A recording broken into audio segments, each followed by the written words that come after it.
Galerinha, o negócio é o seguinte, força de atrito. Nós já tivemos essa aula lá no primeiro ano, mas é aquilo que eu sempre confesso para os alunos. A gente aprende no dia e esquece no outro, é normal. Eu fui assim, é natural que seja assim com vocês. Mas eu também não posso gastar, né, 2 aulas, ou 3 ou 4, como a gente gastou no primeiro ano, desenvolvendo essa ideia. Tem que ser algo rápido hoje, para só relembrar o conceito. Primeira coisa que é perigosa sobre força de atrito. O pessoal diz que a força de atrito é sempre contrária ao movimento. Isso é um absurdo. Isso é um absurdo. Prova disso é o caminhar. Quando eu caminho, é o atrito que me empurra para frente. Ó, é o atrito, certo? Então quando eu tento levar meu pé para trás, se ele não desliza, eu vou para frente. Então teve o atrito que me empurrou para frente. Então ao caminhar, o atrito é a favor do movimento. Beleza? Então a primeira coisa importante que tu lembre. Por que que em muitos livros até às vezes aparece esse erro de que o atrito é contrário ao movimento? Porque se eu arrasto um bloco em cima de uma superfície para lá, nós sabemos que o atrito atua no sentido oposto. Talvez isso faça algumas pessoas achem que o atrito é sempre contrário ao movimento. Mas é um erro e o ato de caminhar nos prova isso. Bom, da onde que vem esse atrito, por exemplo, quando eu arrasto um corpo no chão? Se eu fizesse um zoom ali na superfície do chãozinho e do bloquinho, nós perceberíamos que por mais lisa que essas superfícies fossem, por exemplo, esse alumínio que eu passo a mão parece bem lisinho, ó. Mesmo essas superfícies que aparentam ser super lisas, quando tu vai olhar com o microscópio eletrônico ali, tu vai ver que existe uma rugosidade. Mesmo a superfície mais bem trabalhada pelo ser humano, atomicamente falando, ela é cheia de irregularidades. E essas irregularidades são quase impossíveis de serem eliminadas. Aliás, é impossível eliminar ela completamente. Mas é muito caro tu tornar uma superfície cada vez mais lisa. É muito, muito caro. Então sempre sobra algo ali, sempre sobra uma certa rugosidade e essa interação dessas superfícies é que gera essa força de atrito. Então a primeira pergunta que cabe é, do que depende esta força de atrito? Essa força de atrito depende de que fatores numa situação como essa? E por incrível que pareça, depende só de 2 fatores. Depende do tipo de acabamento das superfícies e dos materiais. E esse acabamento e os materiais serão representados por uma letra grega que é chamada de μ. Esse μ ganha o nome de coeficiente, adivinha de quê? Coeficiente de... Muito bem. Coeficiente de atrito. Do que mesmo que depende o coeficiente de atrito? Do material e do acabamento superficial de ambos, da superfície do objeto que desliza sobre ela. Ou seja, não existe o μ da cerâmica. Não existe o μ do concreto. Existe o μ do concreto com aço, por exemplo, ou do concreto com concreto. E outra, concreto liso é uma coisa, concreto rugoso é outra, né? Ou seja, concreto liso com concreto liso vai ter um μ. Concreto rugoso com concreto liso vai ter um μ. Concreto rugoso com concreto rugoso vai ter outro μ. Tu viu? Depende de uma série de fatores, que é o coeficiente de atrito. Além dessas características das superfícies, uma outra coisa importante é perceber que quanto mais pressionado esses objetos estão, mais essas irregularidades se penetram uma na outra e maior é o atrito. Isso dá de perceber com a mão. Se tu arrasta a mão levemente uma na outra, é até gostosinho. Ah, gostosinho. Agora, se tu começa a fazer força de uma mão contra a outra, ó, como o atrito tá grande agora, e ó, assim é tão levinho, e é a mesma mão, o mesmo material, a mesma rugosidade. O que estava interferindo então no atrito? A força que uma superfície faz na outra, que a gente chama a tempo já de força normal. Força normal. Então olha só, a fórmula para a força de atrito, galera, é bem simples. Força de atrito depende do coeficiente de atrito e da força normal. Que na horizontal, para um corpo que não está sendo empurrado para baixo por nenhuma força, é igual ao peso, lembra? Na horizontal, e se não tiver ninguém empurrando o cara para baixo, a normal é igual ao peso. Uma coisa que vai te ajudar. Só tem um detalhe. Tu vê, ó, a gente já sabe que força de atrito, ela nem sempre é contrária ao movimento. Nós já sabemos que força de atrito está relacionada com o acabamento e o material de ambas as superfícies em contato. Sabemos que depende da força normal. E agora a gente pode dizer o seguinte, ó. Ela é sempre contrária à tendência de deslizamento. Isso eu posso dizer. A força de atrito é sempre contrária à tendência de deslizamento. Isso eu posso dizer. Tu concorda que o deslizamento ocorreria, o chão está parado, o deslizamento ocorreria para frente. Por isso que a força de atrito atua para trás. Agora, ao meu pé. Se eu faço muito rápido o movimento do pé ao caminhar, o deslizamento do pé seria para trás, não é? Por isso que a força de atrito é... por isso que ela é a favor do movimento. Ó. Mas eu sempre vou poder dizer que a força de atrito é sempre contrária à tendência de deslizamento. Então, ó, força de atrito é sempre contrária à, nome feio, tendência de deslizamento.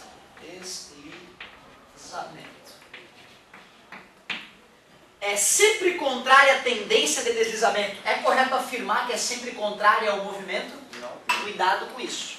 Cuidado com isso. Mas agora vem o ponto alto da matéria, o ponto alto da aula.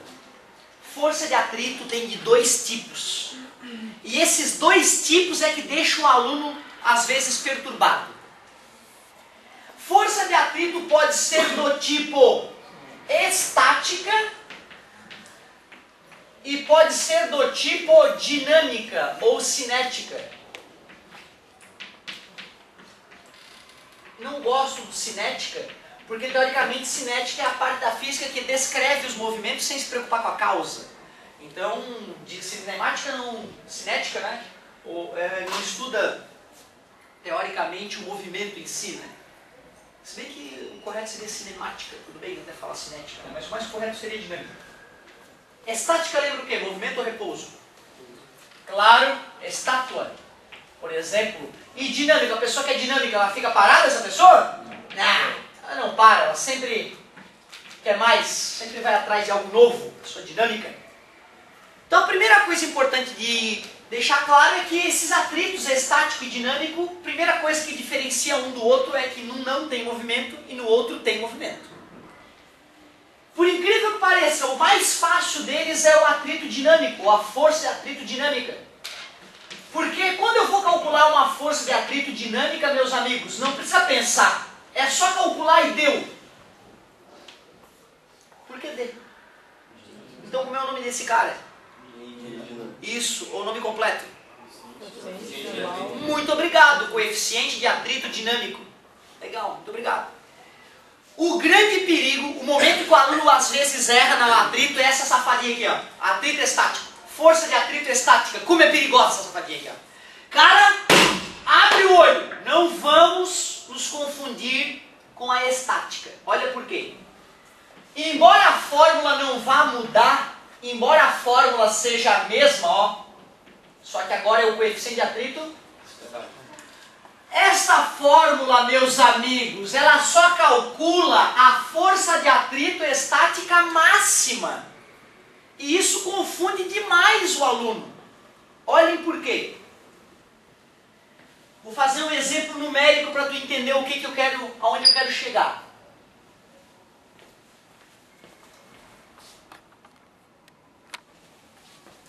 Quero uma bobagemzinha, as fórmulas agora eu já te mostrei, ó. São duas, na verdade, uma para força dinâmica, outra para força estática, e é a mesma fórmula, tá vendo? Só que eu chamei de Mi dinâmico, e outro de Mi estático, e isso aqui que é perigoso. Eu quero te mostrar isso agora, quero te fazer entender por que tem max ali. E esse max, professor? Fica tranquilo, meu querido, vou te mostrar. Vamos fazer uma análise rápida aqui, para a gente entender bem essa matéria. Vamos pegar aqui um corpo de 10 quilos, não, 5 quilos. Digo que o coeficiente de atrito estático é 0,6 e o coeficiente de atrito dinâmico entre este objeto e esta superfície é 0,4. Digo que a gravidade é 10. E simplesmente te pergunto primeiro, qual é a força de atrito dinâmica que poderia atuar neste objeto? E qual é a força de atrito estática máxima que poderia atuar nesse objeto? Com a aula que eu dei, fazer esses cálculos é trivial para ti, que já fez cálculos muito mais complexos que esses. Me ajuda então. P igual a M vezes G. Valeu, garoto. Gosto dessa agilidade. P igual a M vezes G. P igual a M vezes G, 5 vezes 10. Peso igual a 50 newtons, que é a normal, já que o corpo está na horizontal e não tem ninguém empurrando ele contra a superfície. Obrigado. Força de atrito dinâmica. Força de atrito dinâmica. Coeficiente de atrito dinâmico. Dinâmico. Muito obrigado, garoto. Força de atrito dinâmica. 0,4. 50. Força de atrito dinâmica. Isso, né? 20, 200 com a vírgula 20. 20 newtons. Legal. Se esse cara deslizar, eu sei que o atrito vai ser 20 e acabou. No sentido oposto à tendência de deslizamento. Ponto final. O perigo é isso aqui, ó. O cálculo não é perigoso. Calcular, todo mundo calcula na boa. É o μ estático vezes a normal. Observe que o cálculo é idêntico. Esse max aqui é que é o perigo, ó. Meu professor não me estimulava a escrever o max ali. E talvez isso tenha me demorado um pouco mais eu entender o que estava calculando, na verdade. E aumenta a chance de erros se o cara não escreve max. Max aqui, ó, isso é charada. O E estático 0,6, a normal é 50, 30. Beleza? Cuidado, se algum dia tu calcular o max aqui, força de atrito estática máxima, e der menor que a dinâmica, calcula de novo, tá errado. Não pode.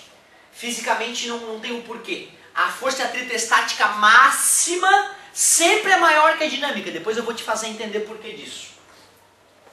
Mas o segredo é o seguinte, para ver se tu entendeu de fato o que está acontecendo, agora é o momento alto, querido, da aula. Tá parado, tá vendo? Tá parado. Eu vou fazer uma força. Eu, Otávio, vou fazer uma força no objeto parado. E nós já fizemos esses cálculos para esse objeto. Concorda comigo?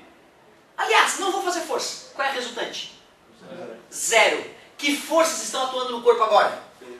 Peso e só. Concorda comigo? Se eu não faço força, nem atrito existe. Então, se eu não encosto no objeto, qual é o atrito? E está aqui na tua frente 30. O cara que não para pensar, ele calculou, ele bota 30 e deu. Mas é porque ele não está nem pensando no que ele está fazendo. Como é que vai ter atrito se eu não estou empurrando o objeto para ele deslizar? Se nem existe a tendência de deslizamento, como é que vai ter atrito? Outra, se tivesse atrito, o objeto ia sair sozinho andando além. Né? Porque se tiver atrito para lá, ele vai ter que andar para lá. Não existe isso, imagina, sobrenatural seria. Né? Então tu vê, uma coisa muito lógica, tu fez cálculos. Mas esses cálculos têm que ser usados numa situação onde exista a força de atrito. Se eu não empurro o objeto, como é que vai ter atrito? Então, primeira pergunta da prova, às vezes, eu vou lá, dou essa situação, e na letra A peço, calcule a força de atrito na posição desenhada no exercício. E como o objeto está desenhado em repouso, o aluno tem que perceber que apesar de ele ter calculado vários atritos, naquele momento ainda não existe atrito nenhum, zero. Mas agora eu vou empurrar, E eu empurro com 5 newtons, eu faço uma força de 5 newtons. A primeira pergunta, vai deslizar? Não. Não. Não vai deslizar porque ela resiste até 30. Mas pensem comigo, se eu faço 5 newtons e não desliza, quanto é o atrito? 5. É só o suficiente para ficar parado. Tu imagina, é muito comum o aluno responder que é 30 o atrito que ele calculou. Aí seria um absurdo, seria o equivalente a tu empurrar um objeto no teu dia a dia e o objeto saltar para cima de ti. Pois é, e é isso que é legal, tem que usar o teu dia a dia. A física às vezes deixa a galera confusa, porque dá a sensação de que o que eu estou estudando é uma coisa que não está relacionada à nossa vida. E a física é a física do dia a dia, da vida da gente. Então se o cálculo der um resultado que é totalmente absurdo do teu dia a dia, desconfie dele, não era para ser absurdo, era para ser razoável. Faço 20 newtons, vai deslizar, meus queridos? Não. E quanto é que é o atrito nessa hora? 20. Porque o objeto não salta em cima de ti quando tu empurra ele. Não importa qual é a força que tu empurra ele, ele nunca vai saltar para cima de ti. Por isso não esqueçam, essa força de atrito estática máxima é a maior força que o objeto pode sofrer antes de deslizar. Ela é só uma referência para saber quando desliza. Faço 29 newtons, desliza? Não. E quanto é que é o atrito? 29. Então, antes de deslizar, o atrito é justamente a força que eu faço no objeto. E eu não preciso de fórmula para calcular esse atrito. Então, ó, novo objeto, parado ali no chão, eu empurro com 15 newtons e ele não desliza. Qual é o atrito naquele momento? E eu nem te falei o mi, não te falei normal, não te falei porcaria nenhuma. E dá para calcular o atrito naquela hora, se ele continuar parado. Tá beleza, galera? Fiz 30. Eu fiz 30 newtons. Vai deslizar? Não. Ainda não, mas está no limite. Se eu soltar um pum, desliza. Mas é um pumzinho a mais. Tu entendeu? É uma gotícula a mais além daqueles 30 ali. Aí desliza. Fiz 30,001. Desliza. Porém, na hora que desliza, a força de atrito deixa de ser e passa a ser pronto. Então olha que loucura. Quando eu fazia 30 newtons, o atrito era 30, parado. Quando eu fiz 30,01, começou a deslizar e o atrito caiu para 20. O atrito cai depois que começa a deslizar. Daí tu ganha mais força. Aí vai ter força resultante, vai ter aceleração. Não é que eu fiquei mais forte, mas é porque ficou mais fácil de deslizar. Tá, então, tipo, quando começou a deslizar, o atrito só vai ser 20? Vai ser 20 e vai ficar fixo em 20. Ah, Beleza? Bonita a ideia. Agora olha só. Uma pergunta interessante seria, né? Mas professor, que mágica é essa? Por que parado a força é grande e na hora que começa a deslizar a força é pequena? Isso seria porque esses buracos estariam mais presos um no outro. Perfeito.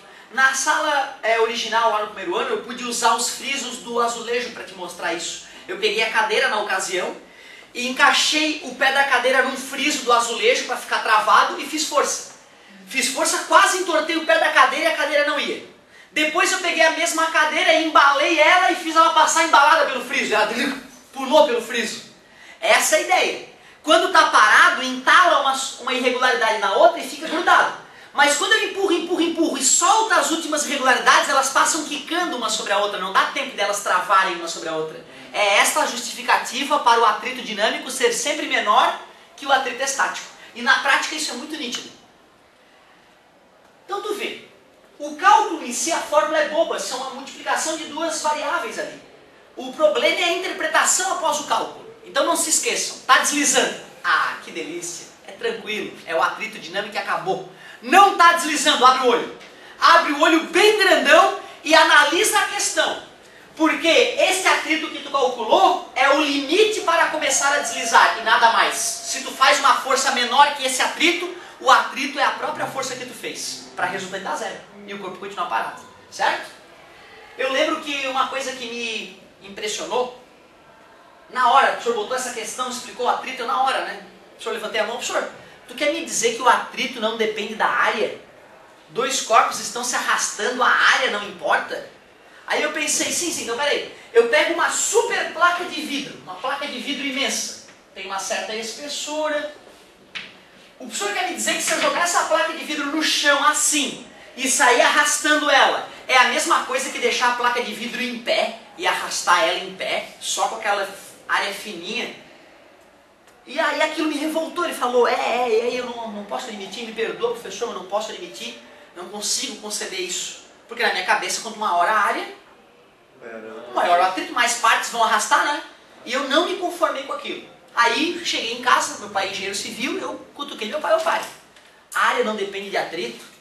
E ele ficou pensando, não, se a área não depende de atrito, pergunta para o teu professor por que carro de corrida tem pneu largo, então. Por causa do torque do... Aí eu cheguei na sala de aula, eu, professor, por que carro de corrida tem pneu largo, já que o atrito não depende da área?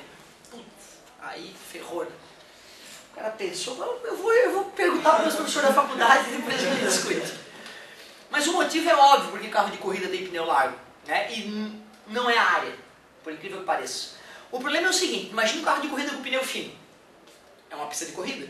Os motores são lubrificados, tem óleo, sempre pinga um pouquinho de óleo no chão. Meu carro que o diga, certo? Agora o seguinte, caiu uma gotícula de óleo, tu vê? E o pneu é fininho. E com o pneu fininho, quando ele for passar pela gotícula de óleo, ele vai estar todo na gotícula de óleo. não vai ter mais pneu em contato com o chão. Concorda comigo? Se o pneu é largo e eu passo numa gota de óleo, aquela pequena parte do pneu que não vai estar em contato com o asfalto não vai gerar grandes problemas de estabilidade, concorda comigo? Ou seja, os carros de corrida têm pneu largos porque as pistas têm buraco, têm gotas de óleo, têm imperfeições, e quanto mais fino o pneu, maior a chance desse problema atuar no pneu todo. Se eu deixo o pneu mais largo, eu tiro esse problema. E por que então, por que a área não interfere, caramba? Para que tu entenda por que a área não interfere, só se eu te explicar pressão. Quando eu te explicar a ideia de pressão, tu vai ver, é óbvio que a área não vai interferir. É só entender um pouquinho de pressão, certo?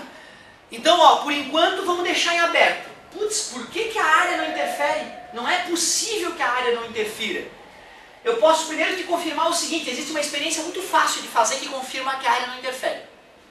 A gente pega uma mesa de metal lá no laboratório, metal liso, bem acabado, e pega um tijolinho metálico, também com o mesmo acabamento da mesa, pode ser até o mesmo material. Tá vendo esse tijolinho aqui? Consegue visualizar? Tu concorda que ele tem uma área maior? Se eu fizesse assim mais bonitinho, ó. Uma área média e uma área menor aqui nas suas faces, concorda comigo? Eu amarro um dinamômetro aqui nesse objeto. O que é um dinamômetro? Parabéns, mede a força em newtons. Boto esse tijolo metálico e posso arrastar ele sobre a mesa de 3 maneiras distintas, não posso? Eu posso arrastar ele assim e não olho no dinamômetro a força que eu estou usando para arrastar. Não é? Arrasto ele assim, nessa posição mesmo, e olho no dinamômetro a força que eu estou usando para arrastar. E depois eu arrasto ele assim em pé.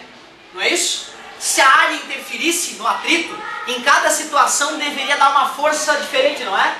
E adivinha o que esse experimento mostra? Que é igual.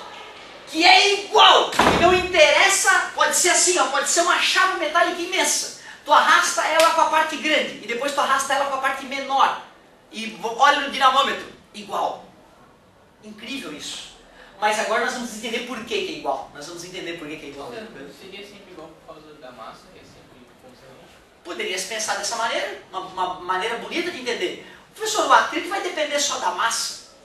Então ele não podia ter mudado. Uma maneira interessante de perceber. O problema desse teu raciocínio é que a gente acaba ignorando aquela análise microscópica que nós fizemos dessa situação aqui, né? Nós vimos que ali tem irregularidades, não tem? E já que a normal interfere no atrito, a normal já é a massa. Concorda comigo? Então a fórmula já tem ali a normal. O problema é, será que esse coeficiente não fica alterado? Até porque, primeiro eu tenho pouca superfície em contato, depois eu tenho muita superfície em contato. Mas né? com pouca superfície vai ter mais massa, fazendo contato com... vai fazer mais pressão. Quase. Mas o raciocínio é quase isso aí. Quer ver, ó? Eu não vou nem explicar tudo, vocês mesmos vão tirar as conclusões de vocês, quer ver? Alguém lembra qual é a definição da ideia de pressão? Que bonito, garoto, é isso. Pressão é uma ideia, é uma definição física, né, inventada pelos cientistas, que é muito útil para interpretar vários fenômenos. Pressão nada mais é que força sobre área. Isso é que é pressão, é tu pegar uma certa força e distribuir em uma área. Qual é a unidade de força no sistema internacional? Newtons, unidade de área. Parabéns, metro quadrado. Para puxar o saco de um grande cientista, a gente chama isso de Pascal, lembra? Pascal. O problema é que a unidade de Pascal é uma unidade muito pequena. 1 Pascal não é quase nada de pressão. 1 Pascal é nada. Só para ter uma noção, a tua pressão atmosférica, que é 1 atmosfera, né? Alguém lembra em Pascal quando dá mais ou menos? 100.000 Pascal. Certo? Então a pressão atuando em ti agora são 100.000 pascais, ou seja, em cada metro quadrado da tua pele tem 100.000 newtons atuando em ti. 100.000 newtons por metro quadrado, não é isso? Porra, 100.000 newtons atuando em ti, cara, num metro quadrado de pele, por que será que não explode, né? A área é grande. Mas aí é o contrário, quanto maior a área, mais cavalar ainda a força. Ah, tem uma por trás também, tá certo? Tá me empurrando aqui com 100.000 quilos, mas lá atrás também, certo? Em cada metro quadrado de pele, né? Aqui não tem metro quadrado de pele, concorda comigo? Né? Então, sei lá, tem uns 50 mil newtons me empurrando para trás aqui, mas 50 mil ali, 50... Ou aqui é que há equilíbrio, mas eu estou pressurizado. E a gente nem tem essa sensação que estamos pressurizados, né? Porque a gente nasceu nessa pressão, né? Foi concebido nessa pressão. Se não fosse o Torricelli ter percebido que tem alguma coisa em volta da gente, né? Porra, tem alguma coisa aqui em volta, é ar, ó, até sinto ele escoando pelo meu braço, né? E com aquela experiência de Torricelli, ele mediu a pressão atmosférica pela primeira vez, né? Lembra uma bacia cheia de mercúrio e um tubinho de vidro fechado? Certo? Bom, tá aqui a explicação. Tá aqui a explicação por que a área não importa na força de atrito. Alguém pode me ajudar? Por que a área de contato de um objeto com o chão não interfere na força de atrito?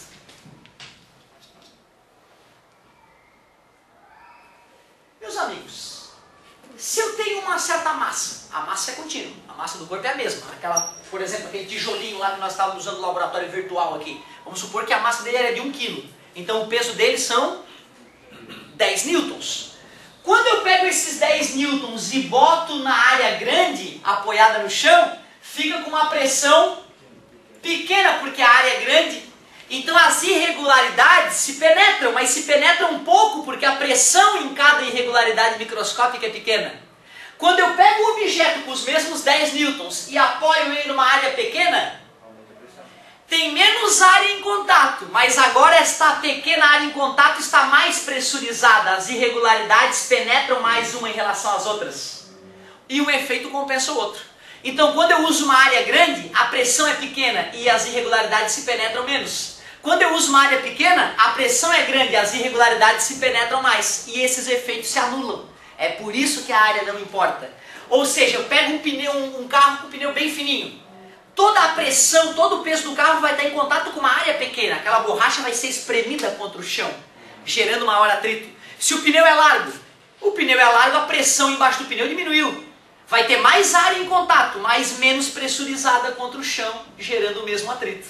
O problema é que, já que na vida real tem defeito, é melhor botar um pneu largo. Caso a gente passe no óleo num buraco, só uma parte do pneu vai ser afetada, não o pneu todo. A não ser que seja uma super mancha de óleo. Né, o que pode acontecer, então realmente é algo a se prestar atenção. Mas tu vê, a ideia de pressão nos explica por que a área não interfere, certo?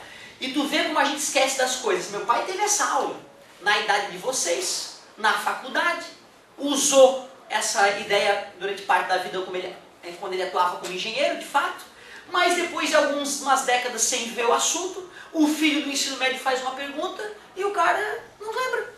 E pelo contrário, acha até que não faz sentido, o carro tem pneu largo, pô. Tu vê que legal, né? Pra tu ver que a gente esquece mesmo das coisas, mesmo quem trabalha na área, mesmo quem estudou aquilo mais e mais vezes, se não mantém aquilo na mente, a gente acaba esquecendo desse detalhe. Show de bola! Pessoal, essa fórmula, ó, pressão igual a força sobre área, também é uma fórmula tranquila. Se eu te peço a área, tá dividindo, passa multiplicando, pega o P que está multiplicando, passa... Pronto, acha a área. Se eu te peço a força, mais fácil ainda. Está dividindo, passa, achou a força. Aliás, ontem eu vi um programa dos Mythbusters que falava sobre isso. Pensei em vocês na hora. E naquele programa eu vejo como eles são bons e como eles são ruins. Eles são bons porque, pô, os caras queriam provar o mito de que o bandido lá consegue escapar da prisão com antiácido. 10 anos guardando antiácido. Né? E aí ele pega um pouco de água, bota plástico nas frestas da cela e com água e antiácido faz gás para explodir a cela. Né? Genial, mas o mais legal é que assim, a parte que é divertida e onde eles são bons é que eles fazem um experimento em tamanho real para confirmar isso. Os filhos da mãe construíram uma cela. E não foram eles, pegaram pedreiro, fizeram com barras de aço, tal, com as normas de construção de cela. Fizeram uma cela em tamanho real. E foram fazer a experiência. Não vi o final do programa, infelizmente. Mas eles fizeram algumas experiências em escala miniaturizada antes da coisa acontecer. E uma coisa que me espantou. Ele vai fazer o volume de quanto gás se obtém com uma pastilha. Aí ele pega um pouco d'água e joga uma pastilha. E vê quanto gás obteve, mede. Aí depois, um fala para o outro, será que com o dobro de pastilhas vai dar o dobro de gás? eles botam a segunda pastilha e medem. E não dá o dobro. Dá mais que o dobro. Eles pensam um com o outro. Ah, é porque os gases devem ter uma relação exponencial. E eu já vou ficando nervoso lá do outro lado, porque pelo amor de Deus, eles não fizeram física básica. Eles não entendem que provavelmente eles erraram na primeira medida, ou que a medida deles nunca foi precisa, que eles estão usando equipamentos idiotas para fazer as medidas. Outra, ele mediu uma vez uma pastilha. Por que não mediu 10 vezes uma pastilha e tirou a média para ver exatamente quanto era uma pastilha? Eu não entendo é isso, os caras gastam um puta de um dinheiro fazendo um experimento foda, e na hora idiota de raciocinar, os dois idiotas ficam se picando e não sabem bolhufos do que estão falando, não entendem porra nenhuma de ciência. Pô, vocês já estão gastando uma grana, cara, para fazer um puta do experimento? Então que tire a média das medidas de uma pastilha, de 2 pastilhas, de 3 pastilhas, e aí eles vão ver que com 2 pastilhas tem que dar o dobro de gás, porra. Como é que não vai dar o dobro de gás? Se é a reação da pastilha com a água. Só se acabar a água no meio do processo. Concordas comigo? Se a água já foi toda reagida, aí a segunda pastilha não vai reagir o suficiente. Então o máximo que vai acontecer é gerar menos gás, não mais. Como é que uma pastilha gera tantos litros e 2 geram triplo? Pelo amor de Deus, isso está violando todo e qualquer princípio físico básico e químico básico. Eles não entendem de química e física básicas. Embora eles sejam fodas em fazer o programinha e ser divertido. Mas não confundam Mythbusters com ciência. Não é nada científico aquilo, é mais pra gente curtir o momento. Outra, eles mediam a pressão gerada por uma pastilha. E a pressão gerada por 2. Aí é que tá. Nessa hora não pode ser o dobro.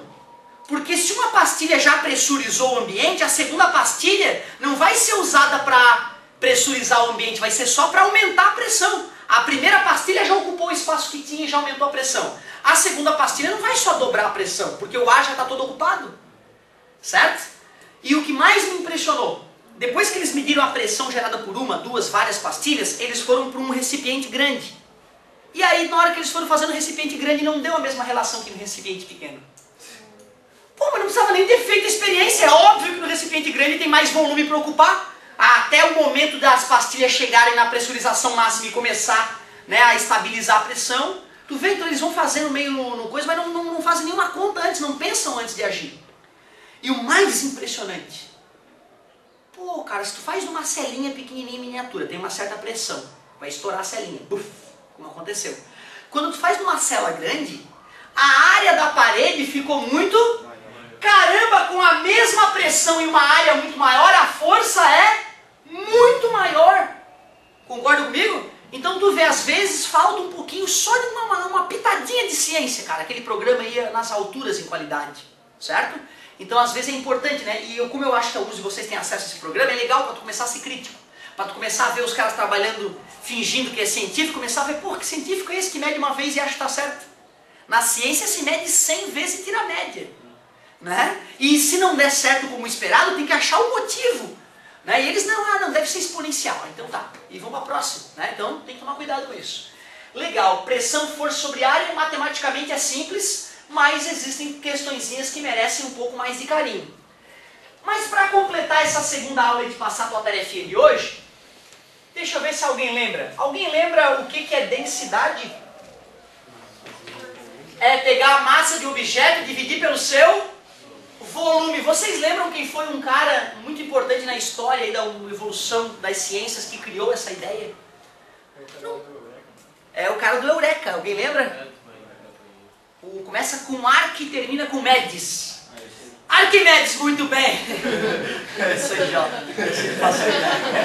Não sei como é que a galera ainda acha graça nisso, né? Arquimedes, então, é o cara que, na verdade, naquela primeira vez na história, ele documentou essa ideia, né? De repente, um cara 1000 anos antes já usava essa ideia, a gente nem soube, de repente, né? Isso é muito comum de acontecer na história, algumas coisas são perdidas.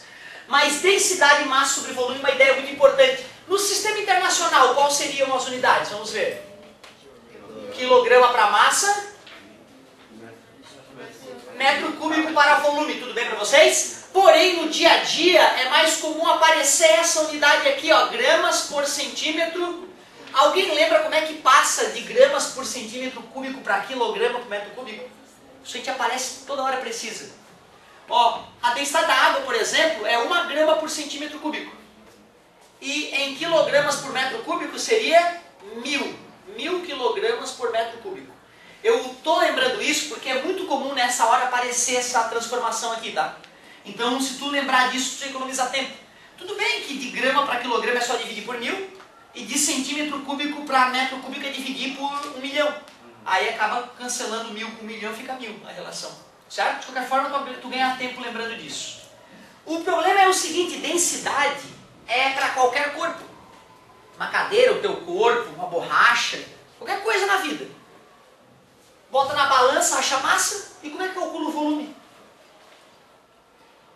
Coloca dentro de um recipiente.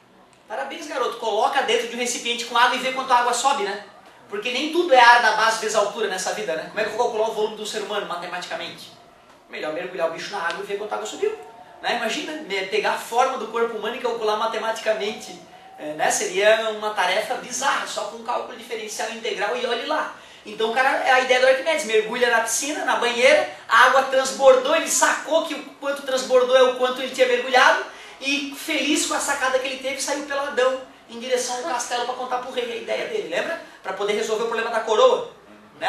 Ele deu o ouro para o Ourives fazer a coroa, achou que foi roubado, chamou o Arquimedes. Arquimedes, esse cara me roubou ouro, como é que nós vamos descobrir?